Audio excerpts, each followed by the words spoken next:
किसी गांव में श्याम नाम का एक गरीब किसान अपनी पत्नी सीता के साथ रहा करता था। उसके पास एक जमीन का छोटा सा टुकड़ा था जिस पर वो खेती करता था और उसका गुजारा अत्यंत ही कठिनता से होता था।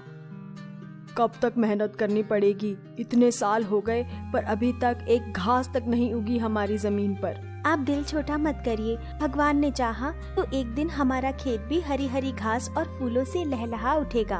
तो हम बस भगवान के भरोसे बैठे रहें? मैं भी देखता हूँ तुम्हारे भगवान क्या करते हैं। सीता बहुत पूजा पाठ करने वाली औरत थी और भगवान पर असीम विश्वास करती थी। थोड़े समय के बाद सीता की तबीयत खराब होने लग जाती है। तब श्याम डॉक्टर को बुला के लेके आता है। डॉक्टर साहब, क्या हुआ मेरी पत्नी को? इनके शरीर में विटामिन, मिनरल, ब्लड और न जाने क्या क्या चीजों की कमी है, इसलिए इनकी ऐसी हालत हो गई है। डॉक्टर साहब, ये सब क्या होता है और कैसे होता है?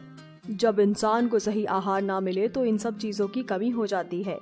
क्या तुम इनका ख्याल नहीं रखते? साहब, मैं तो चाह के भी इससे अच्छा खाना नहीं खिला सकता, क्योंकि हमारे खेत में कोई फसल होती ही नहीं है, तो हम किसी तरह इधर उधर से रोटी साग का जुगाड़ करके खाया करते हैं। फिर डॉक्टर वहाँ से चला जाता है और सीता की हालत दिन प्रतिदिन खराब होती चली जाती है।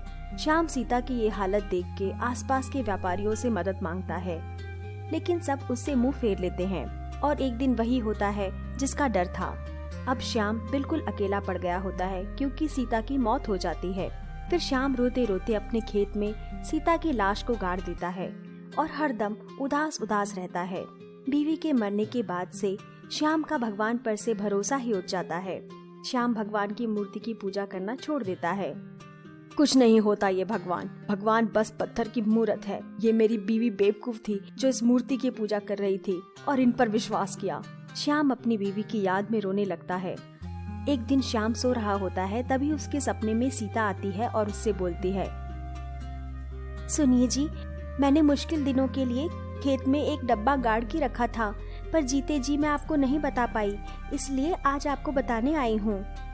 तुम वापस आ जाओ ना, तुम्हारे बिना मैं एकदम टूट गया हूँ। अब तो मेरा भी मरने का मन कर रहा है।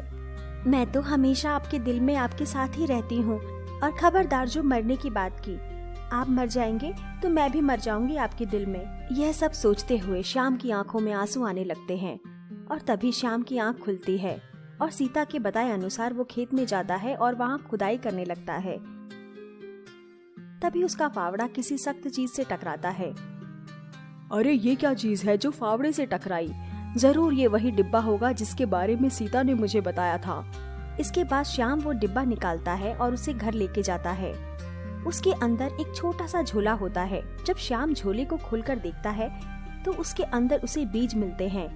अरे ये तो पपीते के बीज है, इनका मैं क्या करूँगा? वैसे ही खेत में कुछ नहीं होता, ये क्या खाक उगेंगे? फिर श्याम उदास होके घर के बाहर उसे फेंक देता है और सोने के लिए चला जाता है। दिन में उसके घर के बाहर शोर सुनकर श्याम की आंखें खुलती है और जब वो बाहर देखने जाता है तो उसकी आंखें फटी की फटी रह जाती हैं।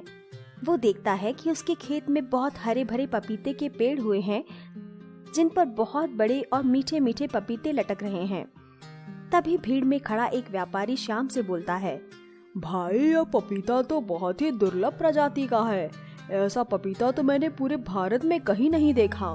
मैं चाहता हूँ कि तुम मुझे हर महीने इन पपीते के बीज और कुछ पत्ते भेज दो और मैं तुम्हें इनके बदले में मुंह मांगे कीमत दूंगा।